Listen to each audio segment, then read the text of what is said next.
나도 죽기 전에 긴 생머리에 미니스커트 입은 그런 여자랑 연애 한번 해보고 싶었어. 뭐? 근데 여보, 나 정신 차렸어. 나도 내가 미친 것 같아. 정리할 거야. 시간만 조금 줘. 나도 그냥 잠깐 숨쉴 구멍이 필요했던 것 같아. 숨 쉴 구멍? 그러는 나는 당신을 숨도 못 쉬게 했어? 그게 아니라 당신도 알잖아. 나 평생 우리 가족밖에 없었다. 일밖에 안 하고 가정에 충실히 살았어. 당신만 그렇게 살았어. 나도 똑같았어. 결혼했으면 당연한 거 아니야? 그걸 약속한 게 결혼이라는 거잖아. 미안해. 그 여자 만나고 설레었던 건 사실이야. 나를 남자처럼 대해주니까 사랑하는 마음이 들었어. 그런데 그렇다고 해서 내가 가족을 버릴 수 있을 리가 없잖아. 당신들 참 추잡스럽다. 오늘 이야기 속 주인공은 55세 남인숙 씨입니다. 그리고 그녀의 남편에 관한 이야기입니다. 남 씨는 평생에 자신에게 이런 일이 있을 거라고는 정말이지 꿈에도 상상해 본 적이 없었습니다. 남들에겐 다 일어나도 나에겐 안 일어날 줄 알았습니다. 나이 50 넘어서 남 씨를 배신한 남편. 그리고 그걸 추궁하는 남 씨에게 내뱉은 남편의 말에 웃음이 터져나오고 말았습니다. 웃음이 나올 상황이 아니었지만 참을 수가 없었습니다. 죽기 전에 긴 생머리에 미니스커트 입은 젊은 여자와 연애 한번 해보고 싶었다는 남편의 말이 왜 그렇게 웃겼는지 몰랐습니다. 물론 유쾌해서 그랬을 리 없었고 하도 어처구니가 없어서 남 씨도 모르게 툭 터져나온 실소였습니다. 그런 로망 하나쯤 가슴에 품고 살지 않는 사람이 있을까요? 다만 로망은 로망일 뿐 그걸 실현하고자 하는 사람이 나쁜 놈이었죠. 이 남자를 어떻게 해야 할까? 눈 감아줘야 할까? 때려 죽여야 할까? 머릿속에 수많은 상념들이 지나갔습니다. 그동안에 울고 웃었던 추억들이 한순간에 쓰레기가 돼버린 것 같았습니다. 남 씨는 20대 중반에 남편과 결혼을 했습니다. 그리고 얼마 안 가 딸 둘을 낳았습니다. 그때부터 남 씨의 인생엔 가족밖에 없었습니다. 다른데 눈 돌릴 시간도 없었고 그래야 할 이유도 없었습니다. 그리고 그건 남편도 마찬가지였습니다. 그래서 크게 싸울 일 없이 그렇게 살았습니다. 가족 간 사이는 좋았고 10년, 20년 지날수록 불같았던 사랑은 그 온도를 낮췄지만 그보다 더한 끈끈한 무언가가 생겼다고 생각했습니다. 앞으로 평생 함께 살아갈 동반자로서 말이죠. 이번에 정환의 얘기 들었어? 무슨 얘기? 너 몰라. 난리도 아니었잖아. 왜? 남편 바람 나가지고. 그 여자랑 동네에서 머리채 잡고 싸우고. 뭐 정말? 동네 친구의 말에 남 씨가 깜짝 놀라 대꾸했습니다. 같은 모임인 친구가 있는데 험한 일을 당한 모양이었습니다. 그래서? 그래서긴 뭐 그래서야. 그러고 끝이지. 끝이라고? 이혼은 죽어도 안 한대. 누구 좋으라고 이혼하냐고. 끝까지 붙어서 남편이 벌어다주는 돈으로 살겠다더라. 정화 걔도 대단해. 그러네. 그래도 너는 그럴 일 없잖아. 남 씨는 친구의 말에 말없이 고개를 주걱거렸습니다. 남 씨의 남편은 그런 것과는 거리가 먼 사람이었습니다. 외향적인 사람이 아니라서 밖에서 누굴 잘 만나지도 않았고 온화하고 성실한 사람이라 그런 쪽과는 담을 쌓고 살았습니다. 잠깐만 남편 전화. 여보세요? 여보. 어디야? 집에 없네. 나 오늘 약속 있다고 아침에 말했잖아. 아, 그랬나? 누구 만난다고 했지? 여자들이지? 아이 여자 미선이 맞나? 이제 들어갈 거야? 저녁 집에서 먹을 거니까 잠깐 기다려. 그래. 알았어. 전화를 끊자 음흉한 미소를 짓고 있던 친구가 남 씨의 옆구리를 찔렀습니다. 뭐야, 여잔지는 왜 물어봐? 나이 50이 넘었는데 유별나다, 얘. 그냥 묻는 거야. 남편이 질투를 해서 물었다고는 생각하지 않았습니다. 남 씨와 남편은 그런 믿음이 있다고 생각했습니다. 세상 사람들 다 바람을 펴도 내 남편, 내 아내는 그러지 않을 거라는 근거 없는 믿음 말이죠. 성실하고 늘 바쁘고 가족을 위해 헌신하는 남편. 그런 남편이 가정의 파탄을 불러올 것이라고는 남 씨도 몰랐고 그 누구도 몰랐습니다. 이듬해 남 씨의 인생에는 큰 변화가 찾아오게 되었습니다. 결코 남 씨가 원한 적 없던 것이었죠. 이번에 바다 같은 데라도 놀러 갈까? 갑자기 웬 바다? 그냥 요즘 좀 울적하고 그러네. 당신도 그렇다며? 우리 갱년기 아닐까? 갱년기는 여자만 걸리는 거 아니야? 그래? 그럼 나는 갱년기 맞나 봐. 일만 하다 늙어 죽는 것 같아서 생각이 많아지기도 하고. 그래? 그럼 혼자 어디 좀 다녀오던가 해. 나 혼자? 생각 많을 땐 혼자 가는 게 좋지. 평소 같았으면 얼른 같이 가자고 했을 남편인데 혼자 다녀오란 소리를 하자 남 씨는 조금 의아했습니다. 하지만 남편은 대수롭지 않게 말을 덧붙였습니다. 당신 혼자 어디 가본 적 없잖아. 주말에 한번 가봐. 그래? 응, 그럴까? 어차피 나도 요즘 바쁘니까 당신은 금요일에 하루 쉬고 아예 한 이틀 갔다가 와. 남편의 적극적인 말에 남 씨도 혹하는 기분이 들었습니다. 살면서 한 번도 혼자 여행을 해본 적이 없는데 남편 말대로 생각도 정리하고 조용히 시간을 보내면 좋을 것 같았죠. 남 씨는 고개를 끄덕였습니다. 생각해보겠다고 하고 일주일 정도가 지났는데 남편이 재차 물었습니다. 안 갈 거야? 갈 거야. 이번 주에? 아마도. 금요일에 일 쉬고. 그래. 뭐 예약해야 하는 거 아니야? 남편은 여행 계획표라도 대신 짜줄 듯 굴었습니다. 하지만 달리 가고 싶은 곳도 없었던 남 씨는 그런 남편의 제안에 고개를 저었습니다. 그냥 금요일에 쉬고 시골 좀 내려갔다 오려고. 어디? 장모님 뵈러? 응, 엄마 요즘 허리도 안 좋다고 그러고 못 간 지 1년 넘었잖아. 그래. 뭐 그것도 나쁘지 않지. 장모님 용돈도 좀 챙겨드려. 그래서 남 씨는 친정에 내려갔습니다. 금요일에 내려가서 일요일 오전에 올라오는 계획이었습니다. 늘 남편과 함께 갔기 때문에 혼자 갈 일은 없었습니다. 모처럼 친정에 가니 편하고 좋았죠. 나 도착했어. 당신은 출근 잘했어? 잘했지? 장모님이 좋아하시지? 좋아하지? 그래. 그럼 좋은 시간 보내고 푹 쉬다 와. 알았어. 전화를 끊자 옆에서 친정엄마가 물었습니다. 싸운 건 아니지? 싸우긴. 방금 통화하는 거 못 들었어?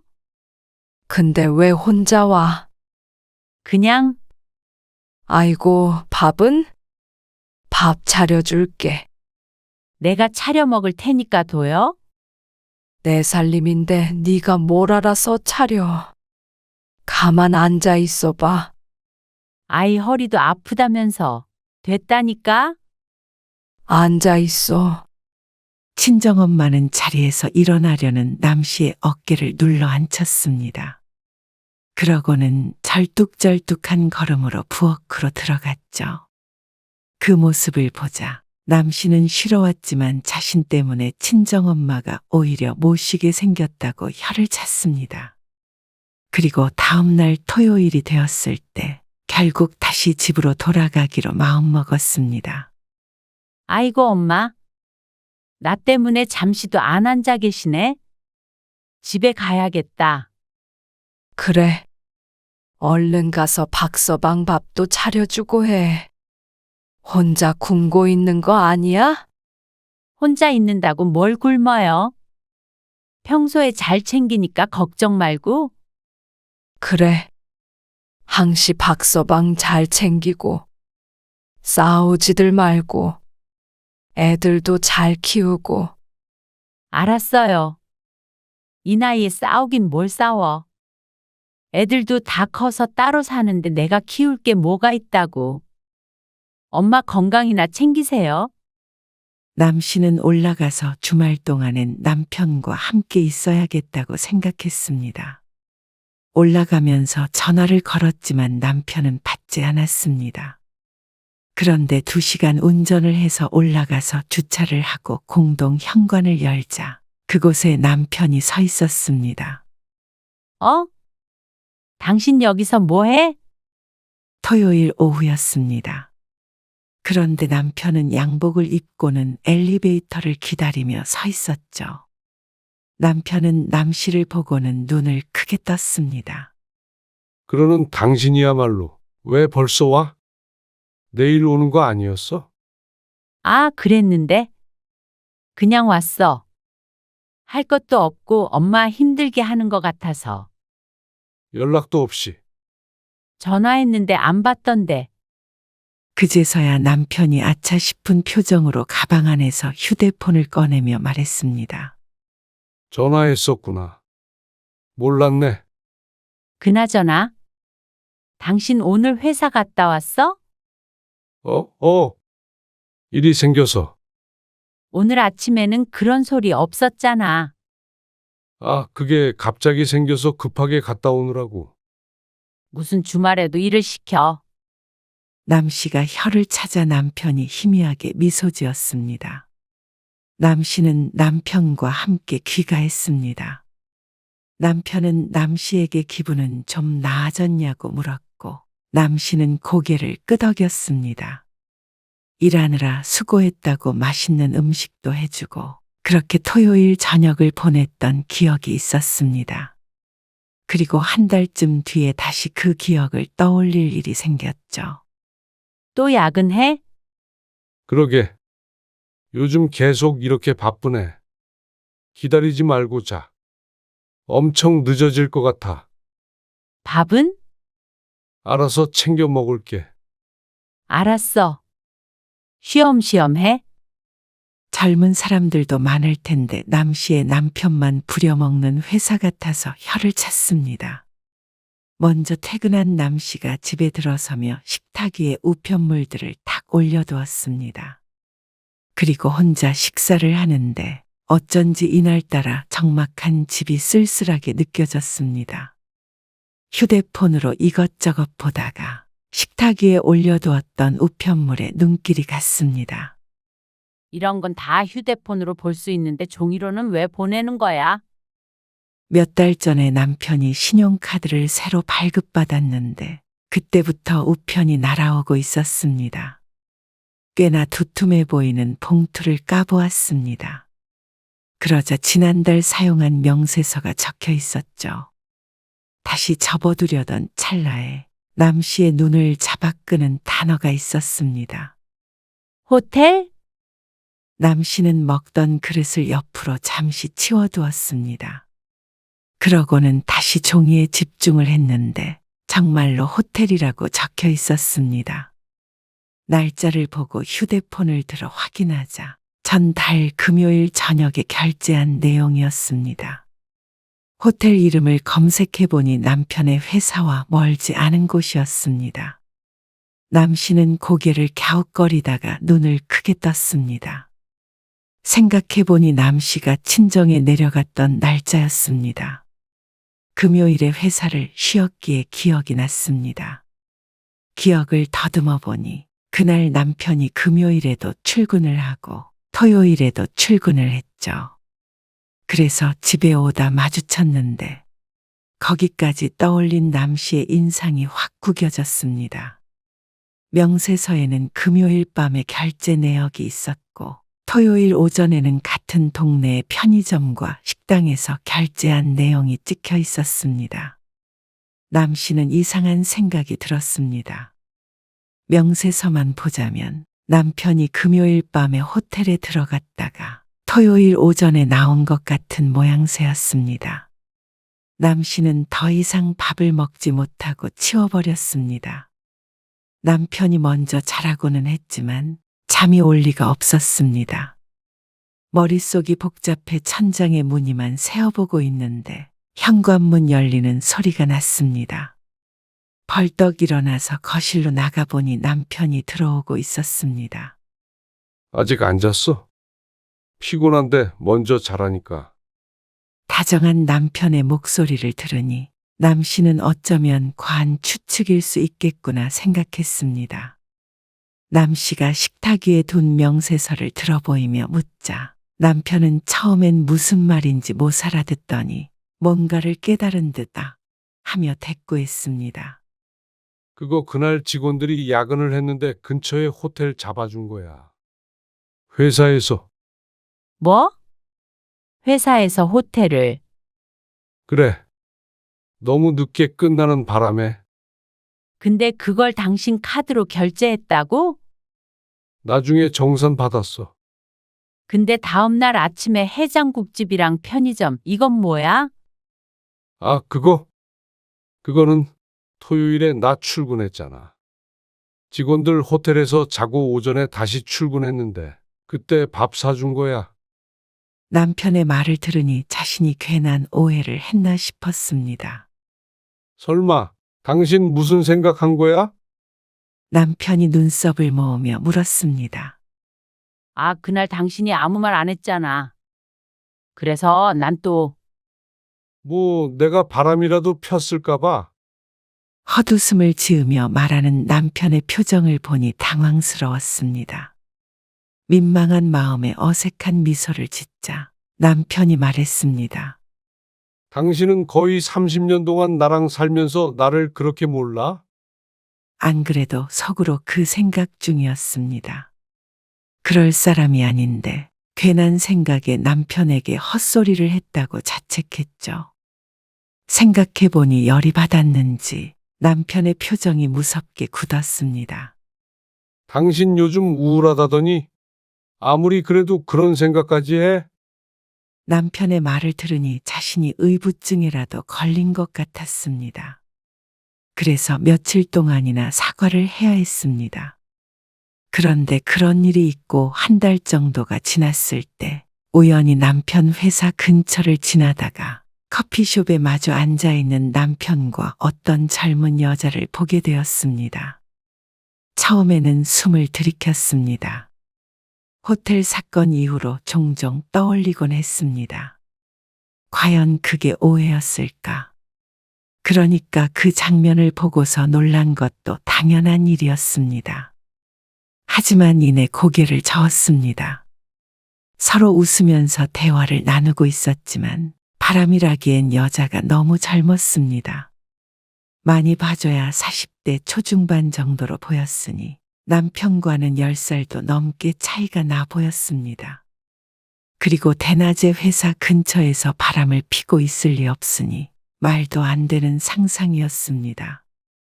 부하 직원이거나 거래처 사람이거나 일과 관련된 사람일 거라 생각하고 지나쳤습니다. 그런데 한번 그렇게 생각해서인지 남편이 종종 이상할 때가 있었습니다. 워낙 집에 있는 걸 좋아하는 사람이었는데 이제는 주말에도 집에 잘 있지 않았습니다. 퇴근은 늘 늦었고 말이죠. 남 씨가 물으면 회사가 바쁘다고 했습니다. 그렇다고 집에 소홀한 것은 아니었습니다. 집안 행사가 있으면 잘 챙겼고 남 씨와 분담한 집안일도 바쁜 와중에 해내는 것을 보고는 남 씨가 뜯어 말려야 할 정도였습니다. 그러니 이상하다는 것도 그저 생각에만 그쳤죠. 그러던 어느 날이었습니다. 나도 아무래도 갱년기인가 봐. 저녁밥을 먹다가 남편이 툭 내뱉었습니다. 그러더니 한숨을 푹 쉬며 말했습니다. 여행이라도 다녀올까 싶어. 그래? 그럼 주말에 어디 갔다 올까? 그러자 남편이 고개를 가로저었습니다. 그러더니 혼자서만 가겠다고 했습니다. 지난번에 남씨가 했던 것처럼 말이죠. 결국 일찍 돌아오긴 했지만 그래도 마음을 추스르는데 나쁘지 않았습니다. 요즘 남편이 하도 바빠서 같이 시간을 못 보내기에 웬만하면 같이 갔으면 했지만 남편도 혼자만의 시간이 필요한 것 같아 보여서 그러라고 했습니다. 그런데 다음날 제주도 비행기표를 끊을 것을 보고는 깜짝 놀랐죠. 그것도 4박 5일. 휴가까지 내가면서 여행을 다녀오겠다는 남편. 당황스러운 마음이 컸지만 그래도 갱년기가 얼마나 무서운 건지 알고 있었습니다. 이렇게 훌쩍 떠나본 적 없는 남편이기에 이번 기회에 혼자서 자유롭게 지내보는 것도 나쁘지 않겠다 싶었습니다. 여보, 전화가 왜 이렇게 안 돼? 아, 배터리가 없어서. 휴대폰 계속 켜져는 있던데. 아니, 충전 중이었어. 잘 있어? 오늘 뭐 했어? 난 지금 퇴근해서 밥 먹으려고 하는데. 그냥 여기저기 돌아다녔지. 여보, 나 너무 피곤해서 그런데 일찍 자려고 하거든. 나중에 전화할게. 급하게 끊어진 전화에 어리둥절한 표정으로 휴대폰을 내려보았지만 시간은 오후 8시도 채 되지 않았습니다. 그리고 그 다음 날도 남편과는 제대로 연락이 되지 않았습니다. 그래서 혼자 사색할 시간이 필요하다더니 정말 그런가 싶었습니다. 그런데 4박 5일 여행을 마치고 돌아온 남편은 그 전보다도 이상해져 있었습니다. 어딘가 나사가 빠진 것 같아 보이기도 했습니다. 무슨 술을 이렇게 마셨어? 아, 회식 갔다가 회식. 같은 말만 반복하는 남편이 휘청거리며 들어왔습니다. 자정이 넘은 시간이었습니다. 회식을 해도 이 정도로 늦게 들어온 적이 많이 없었는데 요즘 들어 너무 잦았습니다. 남편은 씻지도 않고 넥타이만 푼 상태로 침대에 엎어져서 잠들어 버렸습니다. 남씨가 낑낑대며 양복을 벗겨내야 했습니다. 그리고 옷을 들었는데 바지 주머니에서 휴대폰이 툭 떨어졌습니다. 남편의 휴대폰을 집어드는데 화면에 메시지가 떴습니다. 무음으로 해두었는지 소리는 들리지 않았습니다. 그런데 제주도가 어쩌고 저쩌고 써있는 글에 눈길이 갔습니다. 다음 메시지에는 그렇지 라고 세 글자가 왔는데 그 바람에 그 전에 보였던 메시지가 사라져버렸습니다. 뭔가에 홀린 듯 휴대폰을 열어보려고 하는데 비밀번호를 칠하는 화면이 떴습니다. 평소에 자주 쓰는 번호를 눌렀지만 비밀번호가 틀렸다는 안내만 떴죠. 어쩐지 꼭 확인을 해야 할 것 같은 기분이었습니다. 한 번도 남편의 휴대폰을 이런 식으로 몰래 열어본 적이 없었습니다. 그런데 요즘 들어 이상한 남편의 행동에 어떤 예감이 들었는지도 모르겠습니다. 남씨는 잠시 휴대폰을 내려다보다가 남편에게로 가져갔습니다. 그리고 남편의 엄지를 휴대폰에 갖대 대었습니다. 그러자 잠금이 풀렸죠. 남씨는 침을 꿀꺽 삼켰습니다. 판도라의 상자를 여는 기분이었습니다. 남편의 메시지를 여는 순간 남씨의 눈은 찢어질 듯 크게 확장되었습니다. 제주도 여행 또 가고 싶다는 누군가의 메시지. 그러면서 남편을 자기라고 지칭하는 어떤 여자. 사진을 눌러보자 가슴이 쿵하고 내려앉았습니다. 남편의 회사 근처에서 보았던 그 젊은 여자였습니다. 남 씨가 메시지를 확인한 것을 보자 여자가 계속해서 말을 걸었습니다. 와이프는 잠들었냐며. 다음에는 자신의 집에서 보자는 그런 메시지들. 의미하는 바가 명백했습니다. 남 씨는 남편과 여자가 나눴던 대화들을 자신의 휴대폰으로 사진을 찍기 시작했습니다. 위로 올라가면 올라갈수록 수위가 높아지는 대화에 나중엔 손이 벌벌 떨릴 지경이었습니다. 그리고 지난번에 호텔에 같이 갔던 것도 이 여자라는 걸 대화를 보니 알 수 있었습니다. 눈물이 나서 휴대폰 화면으로 떨어졌습니다. 남 씨는 더 이상 사진을 찍지 않고 한참을 침대에 엎드려 있었습니다. 휴대폰 2개를 부여잡고 말이죠.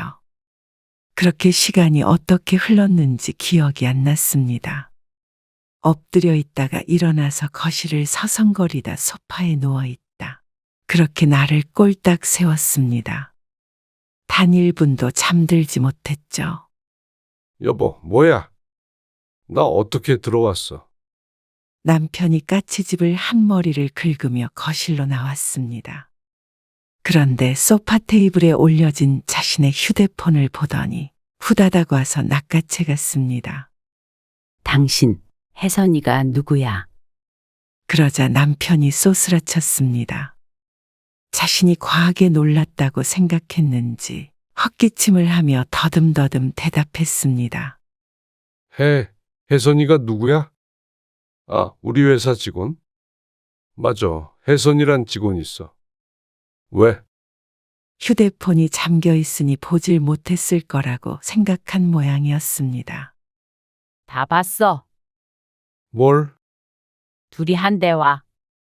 그러자 남편은 눈에 띄게 당황했습니다.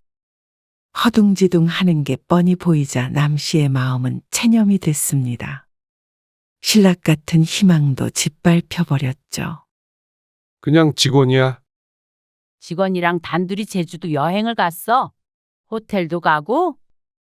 아니야. 무슨 둘이 여행을 가. 그럼 나중에 그 여자 집에서 만나자는 건 무슨 말이야? 그건 그 직원이 원래 좀 이상해. 말도 안 되는 상상하지 마. 억울하다 정말. 남 씨가 추궁하자 남편은 부정했습니다.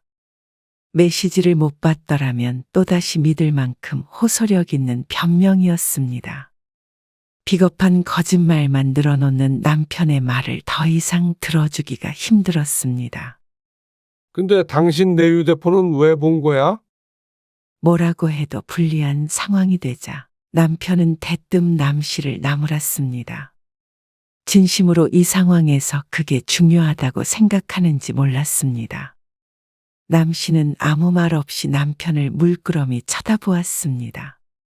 그러자 남편도 헛소리를 멈추고는 남 씨를 보았습니다. 어쩌면 이미 다 소용없다는 걸 깨달은 모양이었습니다. 5분이 흘렀는지 10분이 흘렀는지 둘 사이엔 한참의 침묵이 흘렀습니다. 그러다 남편이 입을 뗐습니다. 당신이 생각하는 그런 심각한 사이 아니야. 그 말에 남 씨가 눈을 질끈 감으며 대답했습니다. 그럼 무슨 싸인데? 그냥 별 사이 아니야. 별 사이 아닌데 여행도 가고 맨날 연락도 주고받고 호텔도 가고 그래? 갔는데 갔어도 아무 일 없었어. 호텔도 가고 여행도 갔지만 육체 관계는 없었다는 남편. 끝까지 남 씨를 등신 취급했습니다. 그 여자에 대해 묻자 남편이 머뭇거리더니 얘기했습니다. 나이는 43살이고 아이 없이 이혼한 여직원이라고 했습니다. 자신이 가정이 있는 걸 알기에 곧 끝날 사이라고 했습니다. 남 씨는 절망스런 와중에 진심으로 궁금했습니다. 이혼녀라고 하지만 43살의 젊고 예쁘장한 여자가 50 중반의 평범한 남자에게 뭘 바래서 만나는지 말이죠. 안정적으로 살고는 있지만 그렇다고 대단한 재벌도 아니었습니다. 자식들도 커서 곧 결혼할 때도 된 그런 남자였습니다. 정말이야. 믿어줘. 아무 사이도 아니야. 그 말을 믿으라고 하는 거야? 아니면 웃기려고 하는 거야? 남편에게 이렇게 비꼬며 말해본 것은 처음이었습니다. 도대체 왜 그랬어? 어? 왜? 남 씨의 물음에 남편은 고개를 숙였습니다. 그러더니 잘못했다고 빌었습니다. 그리고 이어서 한다는 소리가 남 씨를 폭소하게 만들었습니다. 나도 죽기 전에 긴 생머리에 미니스커트 입은 그런 여자랑 연애 한번 해보고 싶었어. 뭐? 무슨 이런 황당한 대답이 있나 싶었습니다. 무릎을 꿇고 빌어도 부족할 판에 연애를 해보고 싶었다는 남편의 말이 어처구니가 없었습니다. 그것도 구체적인 취향이 담긴 여자와 말이죠. 남 씨는 그 말을 듣자마자 박장대소했습니다. 눈물까지 흘려가며 배를 부여잡고 웃는 통에 남편이 어리둥절한 표정을 지었습니다. 살면서 처음 보는 남편의 얼빠진 얼굴에 웃음이 더 나왔습니다. 남편은 부익이가 생각보다 살벌하지 않다고 느꼈는지 슬금슬금 눈치를 보며 말했습니다. 근데 여보, 나 정신 차렸어. 나도 내가 미친 것 같아. 정리할 거야. 시간만 조금 줘. 나도 그냥 잠깐 숨 쉴 구멍이 필요했던 것 같아. 숨 쉴 구멍? 그러는 나는 당신을 숨도 못 쉬게 했어? 그게 아니라 당신도 알잖아. 나 평생 우리 가족밖에 없었다. 일밖에 안 하고 가정에 충실히 살았어. 당신만 그렇게 살았어? 나도 똑같았어. 결혼했으면 당연한 거 아니야? 그걸 약속한 게 결혼이라는 거잖아. 미안해. 그 여자 만나고 설레었던 건 사실이야. 나를 남자처럼 대해주니까. 사랑하는 마음이 들었어. 그런데 그렇다고 해서 내가 가족을 버릴 수 있을 리가 없잖아. 기가 막혀서 이제는 웃음조차 나오지 않았습니다. 지난 2년간 연애를 했다는 남편과 그 여자. 메시지를 보니 서로 사랑한다, 보고 싶다 난리도 아니었습니다. 그렇게 사랑한다면 차라리 모든 걸 버릴 각오로 하지 그랬나 싶었습니다. 이제 와서 남 씨에게 빌고 있는 남편이 너무 추하고 찌질해 보였습니다. 남편이 말한 사랑이라는 것도 너무나 시시하게 느껴졌습니다. 결국 이럴 거였으면서 뭘 그렇게 세기의 사랑처럼 숨어서 애틋하게 만나왔나 싶었죠. 사랑이란 말로 포장했지만 결국 성욕이 아닌가 싶었습니다. 당신들 참 추잡스럽다. 아무리 멀끔하게 하고 다녀도 중년에 배 나온 아저씨일 뿐이었습니다. 이해는 갔습니다. 결혼 생활 30년이면 설렘이 있을 리가 없었습니다. 그러던 찰나에 젊고 매력적인 여자를 만났으니 눈이 돌아갔겠죠. 남 씨도 젊었을 적엔 결혼하고 나서도 남자들의 구애를 받은 적이 몇 번 있었습니다.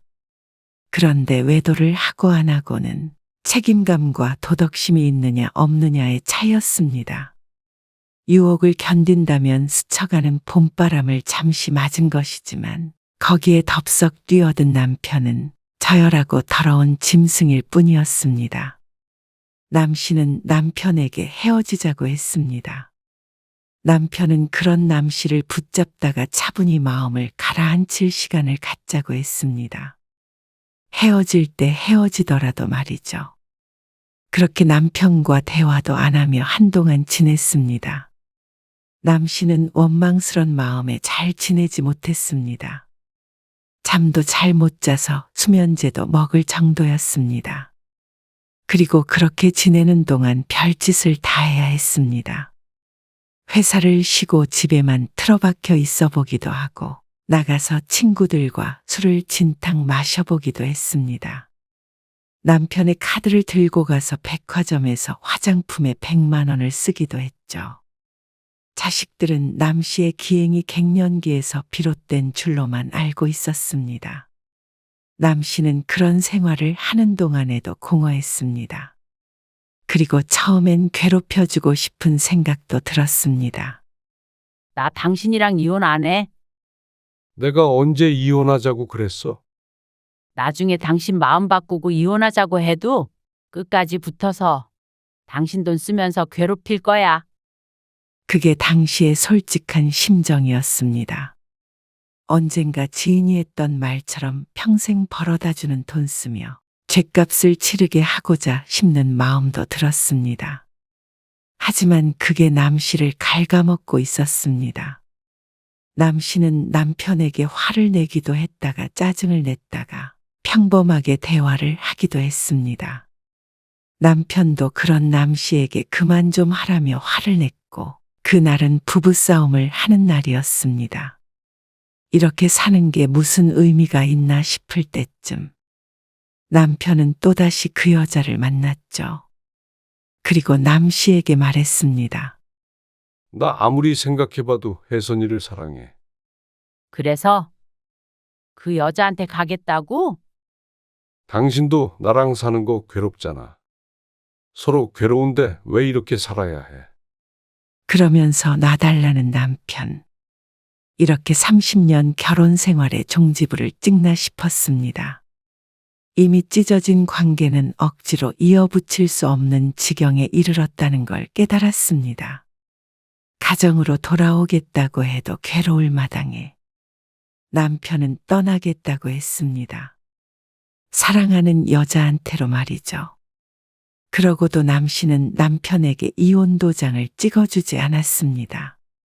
그리고 어느 날 남편이 하는 말에 남 씨는 체념을 하게 되었습니다. 집 계약할 사람이 있대. 남편이 내놨던 집이 팔리게 생긴 모양이었습니다. 차마 남 씨는 그 집에 있지 못하고 나와버렸습니다. 남편이 먼저 나가기 전에 남 씨가 먼저 떠나고 싶었습니다. 집이 팔리고 남편이 떠나고 혼자 남겨지고 싶지 않았습니다. 그날 이후로 한동안은 남편의 연락을 받지 않았습니다. 정신 차리며 살아야지. 남편도 새 삶을 찾아서 떠나는 마당에 혼자만 주저앉아 있을 수는 없었습니다. 남편의 외도를 알게 되고 나서 반년이 훌쩍 넘었습니다. 1년 가까이 되는 기간 동안 남 씨는 한게 아무것도 없었습니다. 이렇게 살다가는 바람핀 놈들만 행복하고 피해자인 자신만 괴로울 것 같았습니다. 상간녀에게서는 위자료를 받아냈고 남편과는 헤어졌습니다. 그날 이후로 남 씨는 스스로를 추슬렀습니다. 그리고 남편을 잊고 살려고 노력했습니다. 갱년기 때문에 고생했을 때처럼 훌쩍 친정에도 다녀오고 친구들과 여행도 하고 즐거운 시간을 보내려고 의도적으로 노력했죠. 그리고 어느 정도 제정신을 차렸다 싶을 때 남편의 바람 상대에게 소송을 걸었습니다. 그리고 남편에게도 이혼 도장을 찍어주었죠. 그 과정에서 딸들도 아빠의 외도를 알게 되었습니다. 한바탕 난리는 났었지만 모든 것은 제자리로 되돌아가는 듯 했습니다. 그렇게 이혼을 하고 1년. 전 남편이 남 씨를 찾아왔습니다. 그 집 말이야. 아직 거기서 살고 있어. 같이 살던 집을 팔지 않았다는 전 남편. 그러면서 남 씨에게 어이없는 말을 했습니다. 지난 일들은 다 있고 우리 다시 한번 잘해보면 안 될까? 같이 노력해보자. 지난 일들 때문에 혼자 되기 위해 노력했던 세월을 비웃듯이 재결합을 얘기하는 남편. 남 씨가 그동안 어떤 고통 속에서 살아왔는지는 아랑곳하지 않는 듯 했습니다. 그 여자와의 사이에는 무슨 일이라도 생긴 듯 했습니다. 하지만 이제 와서 남편의 말대로 할 수는 없었습니다. 그러기엔 너무 멀리 와버렸죠. 처음에 당신 추궁에서 자백 받아냈던 날. 한동안 후회 많이 했어. 내가 핸드폰을 왜 봤을까? 내 탓했어.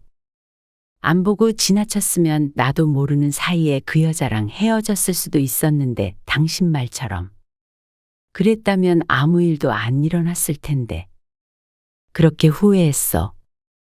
아무 일도 안 일어났던 것처럼 살자. 아니. 근데 당신 그때 그랬지. 그 여자가 당신을 남자처럼 대해준다고. 근데 나는 당신이랑 헤어지니까 내가 다시 여자가 된 것 같더라. 당신 아내로, 애들 엄마로만 살았는데 나도 내 삶이 있다는 걸 최근 들어 깨달았어. 그래서 당신한테 이제는 고마워. 알려줘서. 나도 새로운 삶 시작하게 해줘서. 뭐, 어두운 터널을 지나 빛을 본 지는 얼마 되지 않았습니다. 당연했습니다. 짧은 시간 안에 그동안의 긴 세월이 지워지는 것이 아니었으니 말이죠. 하지만 그건 그것대로 받아들이게 됐습니다. 결혼 생활을 인생의 일막이라고 생각한다면, 이제는 이 막이 열렸다고 여기면 그렇게 고통스러운 일이 아니게 느껴졌습니다. 실제로 잘 지내고 있기도 했고 말이죠. 그 과정에서 인생의 중심이 남편이 아니라 나라는 걸 깨달았습니다. 인생이란 참 알 수 없는 게, 당시엔 피를 토하는 심정이었는데 남 씨는 사실 이혼하고 좀 더 행복해졌습니다. 결혼 생활을 하는 동안 불행하다고 생각은 못 해봤지만 혼자 지내니 이 생활이 좀 더 좋은 것 같기도 했습니다. 나이 들어서 그런 것인지는 몰라도 말이죠. 오랫동안 만나지 못했던 친구들도 만나고 그동안엔 갖지 못했던 개인 시간을 가지니 전혀 새로운 삶 같았습니다. 이제는 자유롭게 남편 눈치, 자식 눈치 안 보고 여행을 떠나기도 하고 가끔은 엉뚱한 짓을 하기도 했습니다. 그때는 바람은 네가 피웠는데 왜 고통은 내 몫이냐 울며 따졌었던 적이 있었습니다. 그런 남 씨를 남편은 피곤하다는 듯이 바라봤고 말이죠. 그런데 남 씨는 그때가 아주 오래전 일처럼 느껴졌습니다. 조금 마음이 찌릿하긴 해도 아무렇지 않게 회상할 수 있을 정도는 됐습니다. 애들도 날 많이 원망해. 천륜을 어떻게 끊겠냐마는 자식들이 아버지를 대하는 게 정과 같을 수는 없었습니다. 그렇게 따지면 남편은 모든 걸 잃은 셈이었습니다. 그 여자마저 떠났다면 남은 건 아무것도 없었죠. 나는 합칠 마음 없고 다시는 당신 얼굴 안 봤으면 해. 그러니까 돌아가. 혼자서 어떻게 살아갈지 이제는 그것조차 궁금하지도 않았습니다. 남편도 언젠가는 남 씨처럼 어두운 터널을 지나 스스로 살아가길 바랐습니다. 그리고 이제는 서로의 인생에서 빠질 뿐이었죠.